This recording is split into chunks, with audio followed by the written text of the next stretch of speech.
I'm Chris Wallace. A shakeup inside the White House. 6 months in, where does the Trump agenda stand? And will it be overwhelmed by the Russia investigation? I think we're going to get the health care done.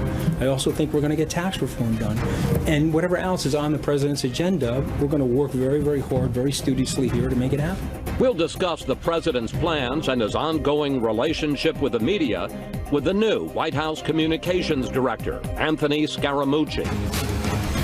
Then special counsel Robert Mueller expands his investigation, looking into possible Russian ties to Trump businesses, as the president criticizes his attorney general and warns the investigators. Let's go back to what the purpose of the investigation was.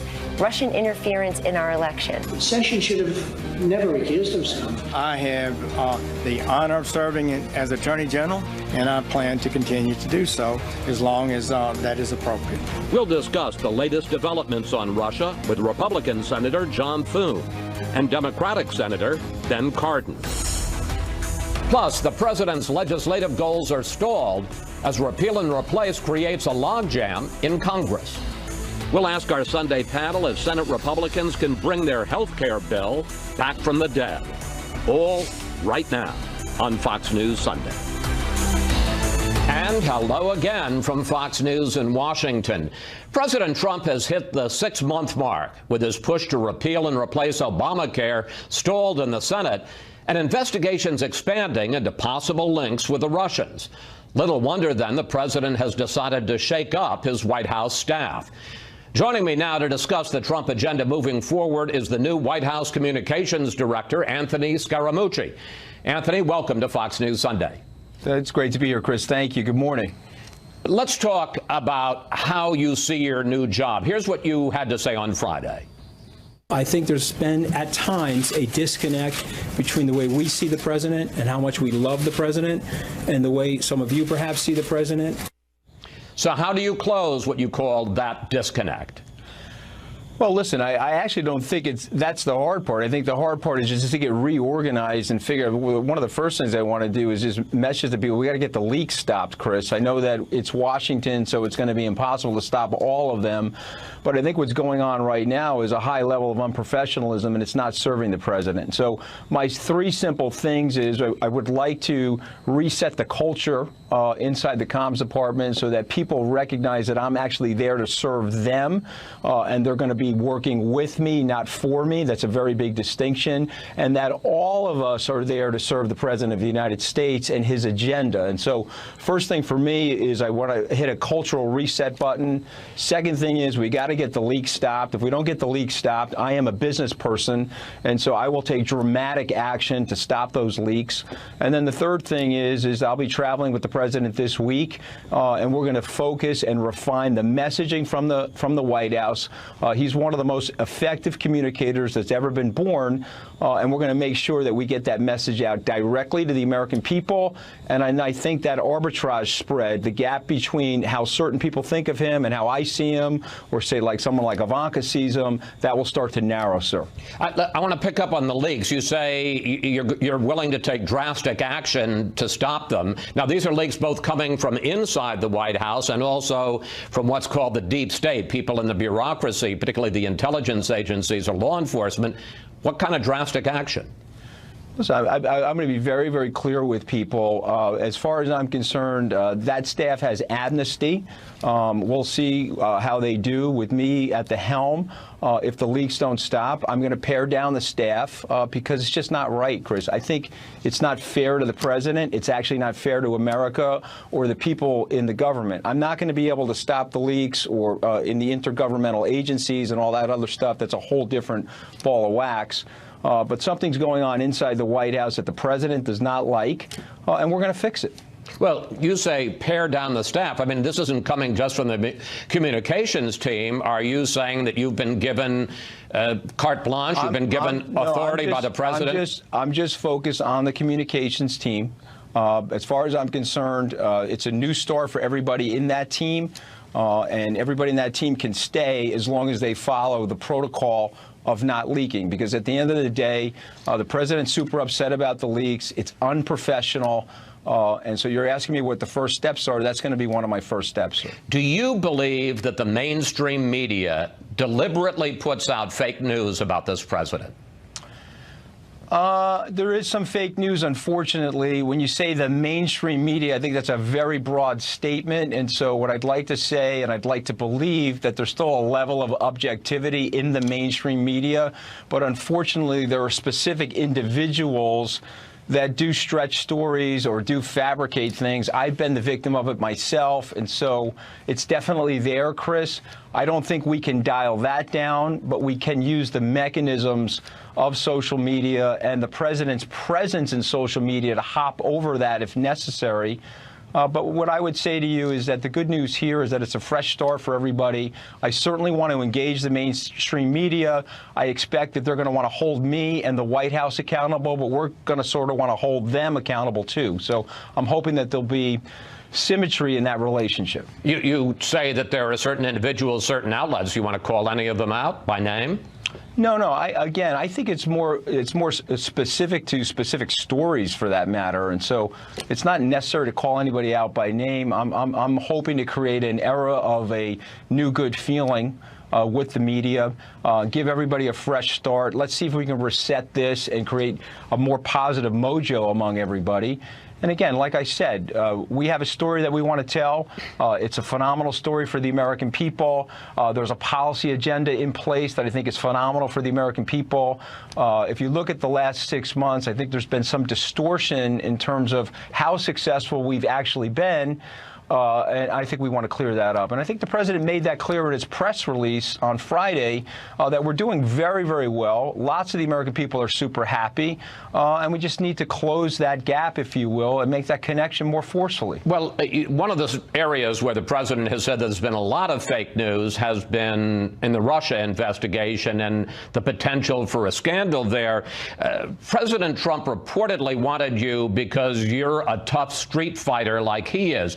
Is he putting together a war staff in the White House to take on the various Russia investigations? Well, listen, I sort of see it as a two-pronged as it relates to that. I mean, we want to refine our rapid response team. In some ways, we want to de-escalate things and have there be a level of diplomacy.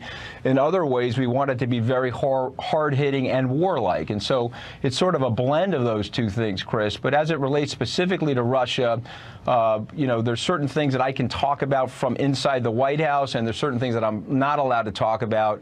And I really haven't been briefed yet by White House counsel Don McGahn as to what I can and cannot talk about. Well, let me ask you. Here's what I'll say to you, if you don't mind me saying this. I worked intensely on that campaign. And I think that the Russian situation is completely overblown. I was falsely accused of things related to Russia. I know other people are being falsely accused of things related to Russia. And I'm confident that tomorrow when Jared Kushner speaks, and I'll keep my fingers crossed in saying this to you, it'll probably be the last time that he has to talk about Russia. And so for me, I'd like to get this behind us. I'll tell you one of the things I do not like about Washington. I sort of feel like it's scandals incorporated down in Washington, that we have to make up things about each other, Chris, so that we can personally destroy each other to make us less effective as public servants. I don't like it at all. I'm going to try to lead. Let me interrupt for a minute. Yeah. You'll learn we do this here in Washington. On the specific question, because you say that part of it is diplomacy, part of it is hard hitting. Do you see anything wrong with going after the special counsel and his team when it comes to possible conflicts of interest, or when it comes to your feeling or the president's feeling that he is expanding the scope of his investigation too far into the president's business affairs? I want the president to be the president, and I want him to express the full nature of his personality. Corey Lewandowski used to say early on in the campaign, let Trump be Trump. It's a little disrespectful now because he's the president, so let's let the president be the president. And my point is, if he wants to talk about things like that, I'm not going to want to stop him or even be able to stop him. I want to be there to help aid and abet his agenda. And so for me, I have a different personality style from the president in some ways. In other ways, we're very similar. I just want there to be fairness and objectivity. And so let's see how the whole thing rolls out. But my feeling about this thing is that it's overblown. It's completely unfair. It's designed to take people off message and off of our agenda.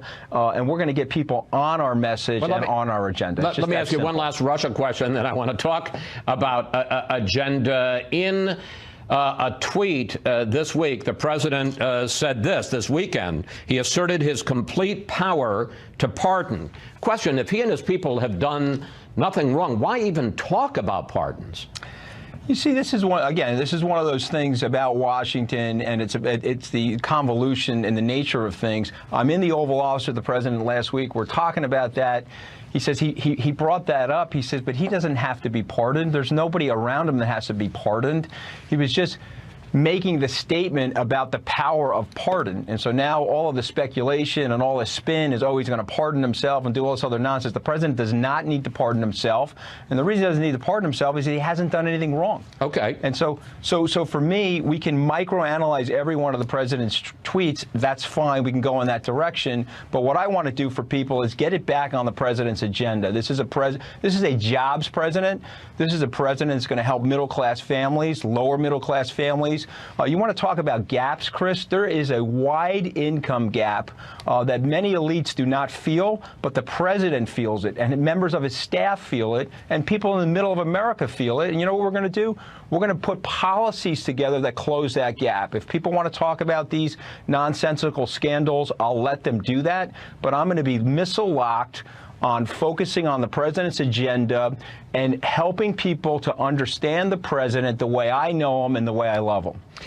I got to ask you one last question, and I hesitate to do that, but does the president still have full confidence in his attorney general? He has had some tough things to say about Jeff Sessions this weekend and his decision to recuse. And then there's this news story in the Washington Post that the Russian ambassador supposedly told his superiors that he had talked with Sessions about campaign matters with Sessions tonight. Does the president still have confidence in Sessions? See, this is something I think is super important. A question like that, I want to leave that for the president and Attorney General Sessions to talk about themselves. My guess is that he's in the seat, and so therefore the president still has confidence in him. I'm sure, like all of us, there's things that Attorney General Sessions has done that the president doesn't like, and let them have that conversation amongst themselves, and hopefully we can fix it. But Chris, here's the thing. The good news about President Trump is that he wears a lot on his sleeve, exactly where he comes from and where he stands on things. The reason why the American people love him and the reason why he became president is because he's a, wears heart on his sleeve type of person, very caring. But also as a good business executive, he sort of tells people how he feels. All right. But again, another thing I don't like about Washington, if I don't like something that you're saying and I put out a tweet and say I don't like Chris Wallace, all of a sudden now you and I have to be mortal enemies for the rest of our lives. I don't think that's how it works in American business. And so we sort of need to stop doing that in the political system. Okay.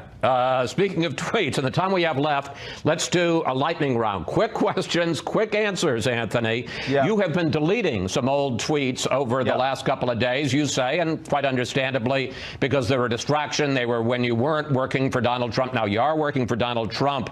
But as you know, all this stuff lives forever, and I want to put one of them up. In 2012, you tweeted, "We, the USA, has 5% of the world's population, but 50% of the world's guns. Enough is enough. It is just common sense to apply more controls." Question, do you still believe that? Well, okay, so the answer to the question is I'm a pro-Second Amendment person. My dad was a hunter. I've got no problem with that. What I was worried about in 2012 in urban centers, if you don't have a little level of gun control, it could lead to more violence. But the truth be told, and this is the reason why I deleted the tweets, Chris, it's a total distraction. It's total nonsense. When I made the decision to take this job, my politics and my political ideas do not matter at all. What matters is that I am subordinating all of that to the president's agenda.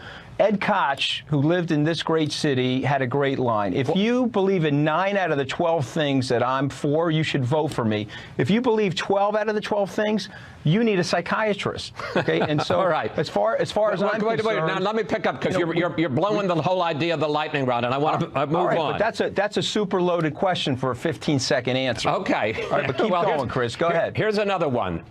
You talked on Friday about that famous incident in 2015. I know you're going to shake your head, where you called President Trump a hack politician, but I looked at the tape. It's actually much worse than that, Anthony, so take a look.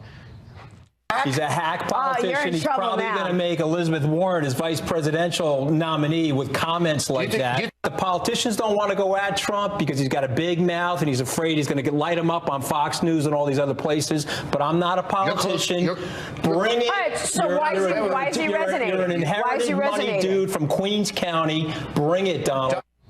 Bring it, Donald. So here's the question. Hey, look, we're both New Yorkers. By the way, but here's the question. Is that what Trump likes about you, Mr. Trump, President Trump likes about you, that you're like him, you fight like him? Hey, let me tell you something. He hit first, and he called me from Air Force One yesterday on the way down to christening the aircraft carrier. He says, you don't even remember the whole story. And I said, what do you mean, sir? He says, well, I brought you into my office. I said, I'm thinking about running for president. You told me that I wasn't running, which is true. This is way, way early. And I told him I was going to sign up with Scott Walker because I needed a candidate. All right, we're on a lightning round. Get to the point. Okay, but if we're on a lightning round and you're showing a clip like that, you got to give me a chance to explain myself, okay? The president was hitting the hedge fund industry that morning on Fox and Friends, okay? And so I'm a fighter. When he's hitting the hedge fund industry, and that's my lifeblood, I'm hitting back. Okay, he knows that. He respects it about me. We were laughing about that last night. But what I love about you guys, okay, is it's a 3-minute segment that I guess is going to be played for eternity. We should put it on the Voyager spacecraft and send it interstellar, okay? I love the guy. Let me just We're say, New Yorkers, and this is my point. I want to finish my point. I love the guy. I have spent the last 18 months supporting him unyieldingly because he's a great person, and he's going to be he is a phenomenal president. He's even going to be a better president. But you're not allowed to fight a little bit amongst your friends. If you're not allowed to do that, what are we doing? Am I not allowed to actually put that on? I mean, it's funny. It's interesting. I make you a promise. I make you a promise. I will never play that clip again. Play it. You can play it again next week. No, I don't want to play it again. I'm totally fine with it. But here's my point. I'm a New Yorker. He's a New Yorker. We're allowed to go at it a little bit. I'm a New Yorker, too, so that makes 3 of us. Yeah, so God bless. But my point is, we were laughing about it yesterday. I think John Carl asked me about it at the press conference. He says, does the president remind you? Every 15 seconds he reminds me, okay? I apologize for it. We're moving on. One quick final question. You got 30 seconds to answer this one. You have suggested, this is before you became communications director, maybe we'll put on a show, a White House show, every morning, anchor desk on the North Lawn to talk about the administration policies. Are you serious?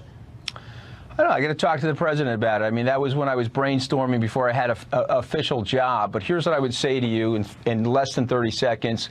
We are going to reinvent the way we deliver information out of the White House because the world has changed. I have in my pocket a radio studio, a television studio, and a movie studio. The entire world has changed, and we need to rethink the way we're delivering our information. And so stay tuned. Anthony, thank you. Thanks for your time. We hope to have you back often. Great to be here. Up next, we'll bring in our Sunday group to discuss what the White House shakeup says about where President Trump wants to go from here.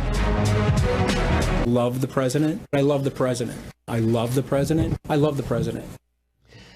New White House Communications Director Anthony Scaramucci leaving no doubt about his loyalty to his new boss. And it's time now for our Sunday group. Former Republican Congressman Jason Chaffetz, who's now a Fox News contributor, and welcome. A columnist for The Hill, Juan Williams. Julie Pace, Washington Bureau Chief for the Associated Press and former National Security Council staffer, Jillian Turner. Well, Julie, at the risk of repeating him, I love this new guy. Finally, the Trump White House has a surrogate who talks Like the boss. Exactly. And I think that's what has a lot of Trump loyalists and supporters happy with this pick. They feel like this is someone who understands the way that the president communicates, who is going to go up there and have one mission, and that's to serve the president, to promote his agenda. And I know that sounds simple. That's what you're supposed to do in this job. But the reality is that in this White House, you've had a lot of different factions in there, and there's a lot of speculation every day about their true motivations, about what they're really there to do. And particularly in this comms shop, you had a lot of people communication shop. You had a lot of people who came over from the Republican National Committee, an organization that while they were tacitly supporting Trump in the general election, it was pretty clear that they did not believe he was actually going to win. That has fueled a lot of the tension. And some of the things that Anthony said in that interview would make me pretty nervous if I came from the RNC and I was working in that comm shop right now. Yeah, and we should point out they were brought over by Reince Priebus and Sean Spicer, and he was basically saying there's a new sheriff in town. Exactly. What do you make of, and the same question I asked him, what do you think his appointment and his aggressiveness says about the way this president is going to take on the Russia investigation?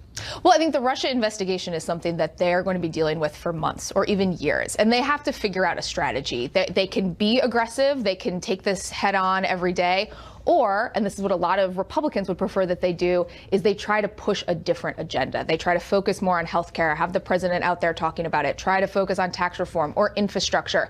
That's where they've fallen down on this. They keep getting bogged down by Russia, and they haven't had this ability to promote a different, more positive agenda. Well, speaking about getting tripped up and mixing your messages, I want to play some clips from the president's interview with the New York Times this week. Here is the president's take on his own attorney general.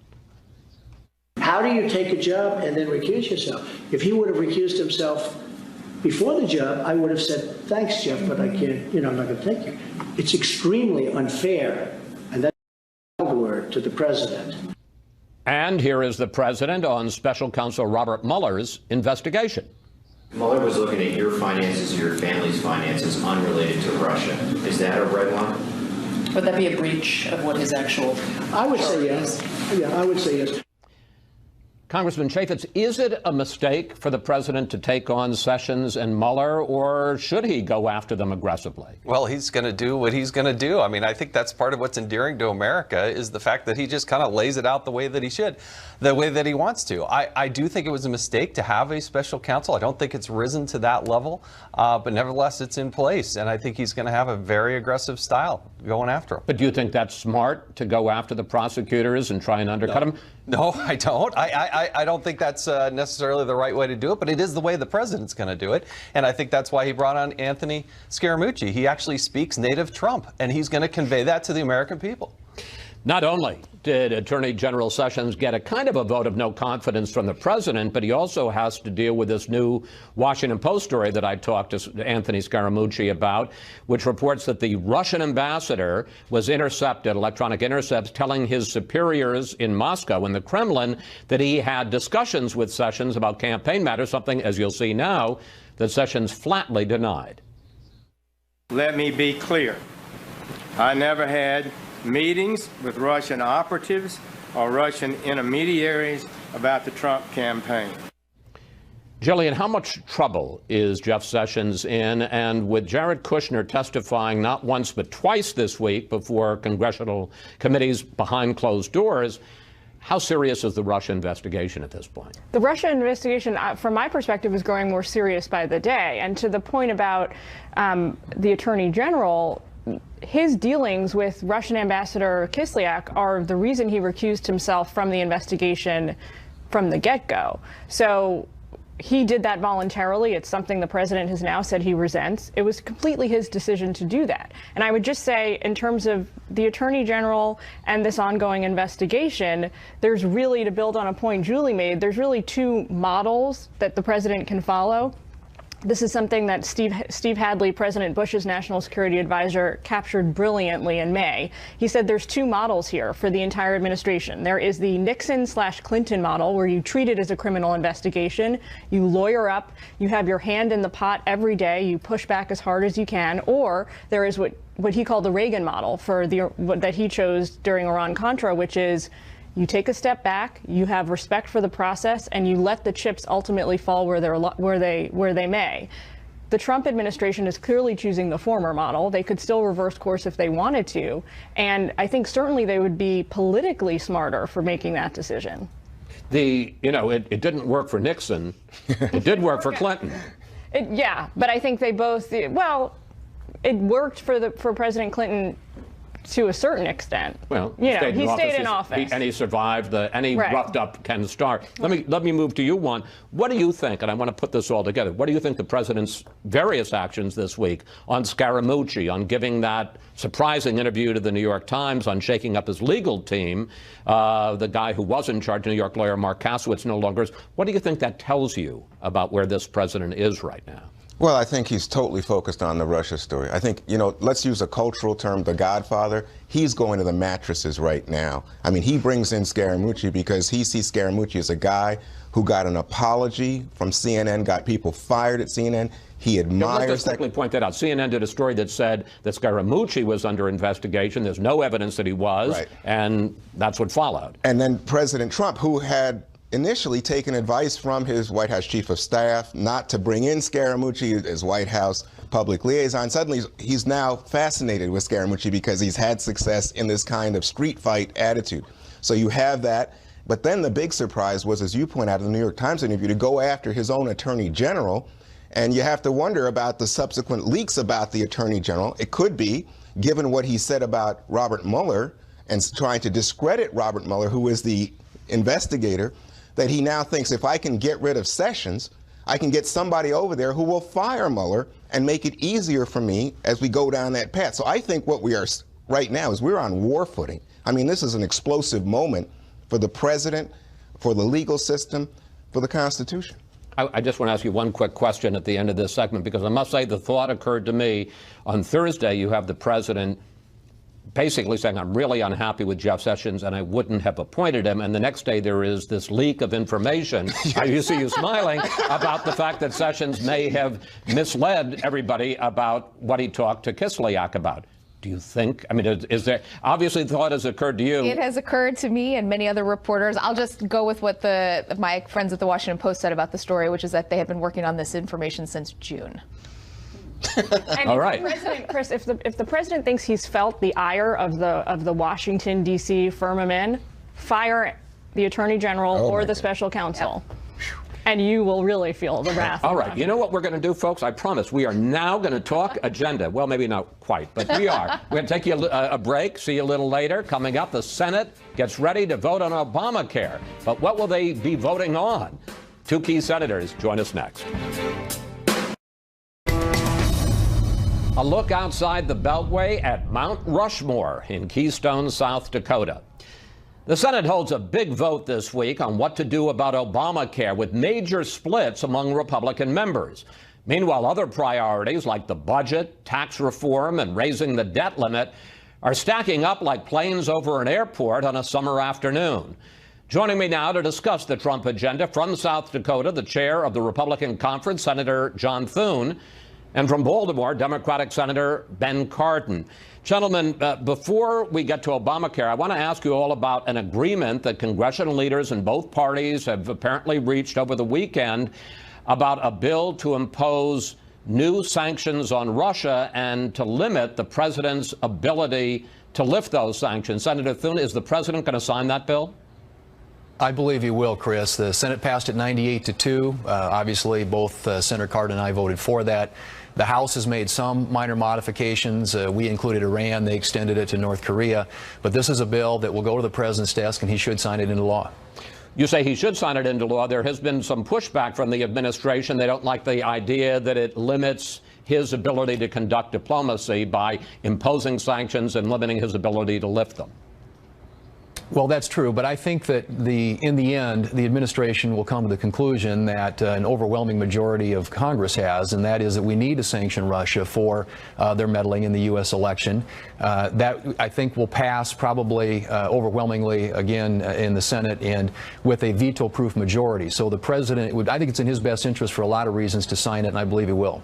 Senator Cardin, do you share your colleague's confidence the president will sign it? And what if he doesn't? What if he does veto it?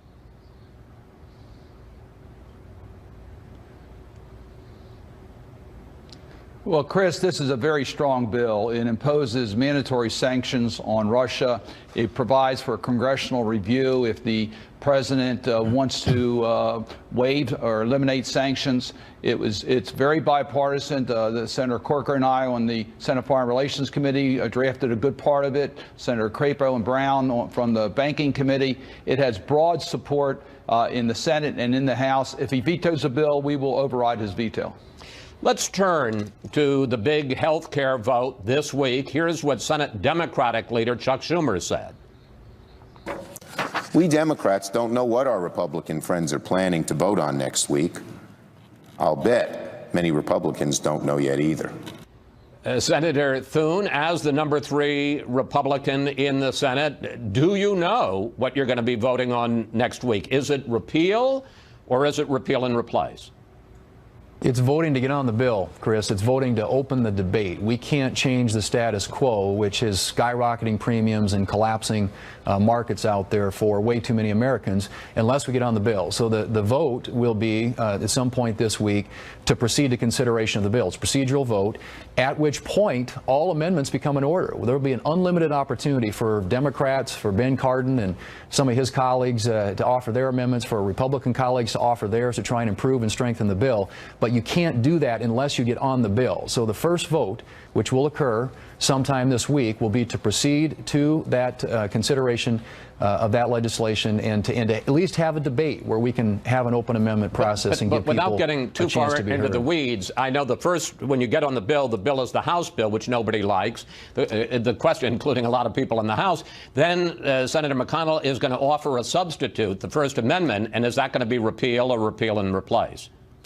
I think ultimately that's a judgment that Senator McConnell will make at some point this week before the vote, depending on how these discussions go. If we can reach agreement among Republicans about the Senate bill, and my own view is, I'm speaking myself, I hope we do, because I think the Senate bill does strike the right balance. But one way or the other, we need to get on the bill in order to have that debate. And the leader will make that decision at some point about whether that's repeal and replace. I hope it's repeal and replace. But which camp you're in, you can't have a debate about either unless we get on the bill. So we need a yes vote. That's the only way to change the status quo. Senator Cardin, this got even more complicated on Friday when the Senate parliamentarian said that some measures in the McConnell bill, the bill that the Senate Majority Leader is offering, are outside Senate rules and may be out of order. So where does that leave this whole thing?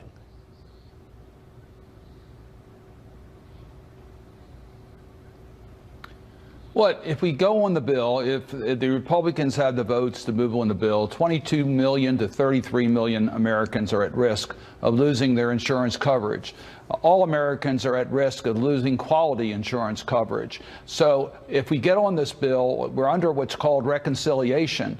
And many of the amendments will not be in order because they have to deal directly with the fiscal issues because it's reconciliation. So we don't have an open process if we get on the bill. We have a very narrow opportunity to really change this bill. Senator Thune, President Trump, and you were at that meeting this week in the White House, told Republican senators that you've all talked tough when President Obama was in the White House, but things have changed. Here it is. For 7 years, you had an easy route. We'll repeal, we'll replace, and he's never going to sign it. But I'm signing it. So it's a little bit different. Senator Thune, if Republicans block the bill this week, either don't vote to begin the debate or begin the debate and then go against whatever is on the floor, is that the end of repeal and replace? It's not. But it is a vote, I think, for the status quo. But what will happen, and if and when that were to occur, is we'll go back to the drawing board and we'll get a bill up. We are going to vote to repeal and replace Obamacare. The question is not a question of if, it's a question of when.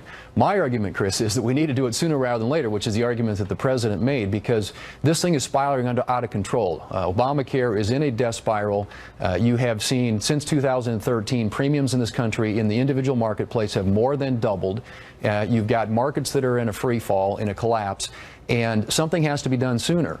And I think that's why we need to get on the bill and start this debate. And then if people want to amend it, it is an open amendment process. There will be unlimited amendments that can be offered. and the United States Senate will have an opportunity to work its will. But that can't happen. We can't change the status quo unless we get on the bill. And I think we have a responsibility and a duty to the American people that we committed and promised that we would repeal and replace Obamacare with something that's better. And so they need to hold us accountable. And I think the sooner we get on the bill and debating these issues, the more quickly we'll get a result which takes us in a better direction with lower premiums and stable markets and liberating people from all these mandates and regulations and taxes that they have in Obamacare today. Finally, gentlemen, I want to ask you about, we only got a couple of minutes left. Senator Cardin, as I mentioned before, there are a lot of other things that are stacking up to basically keep the government running. You've got to pass a budget. The government runs out of money on October 1st. You got to raise the debt limit. At a certain point, we reach that barrier. What are the chances that we are going to be able to avoid a train wreck this fall?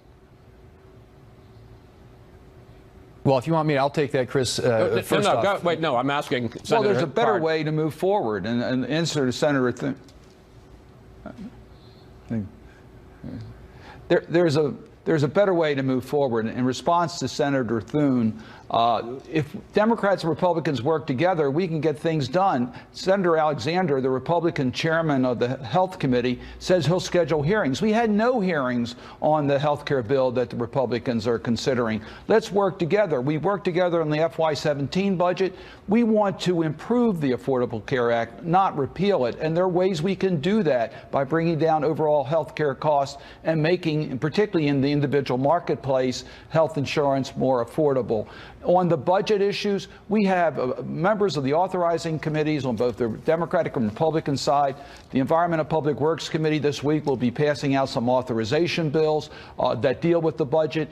We need to deal with a realistic budget for FY18 that reflects the progress we made in FY17 working together. If we do that, it's going to be in the best interest of the American people. We can improve the health care system, we can get a reasonable budget, and we can move this country forward. Gentlemen, we're going to have to close on that optimistic note. Senator Cardin, Senator Thune, thank you both. Thanks for coming in today. Thanks, Always Chris. good to talk with you, gentlemen. Thanks. Up next, we'll bring back the panel to handicap whether Senate Republicans can revive, repeal, and replace, or whether it's time to move on. Plus, what would you like to ask the panel about the White House shakeup and what it says about the Trump presidency 6 months in? Just go to Facebook or Twitter at Fox News Sunday, and we may use your question on the air.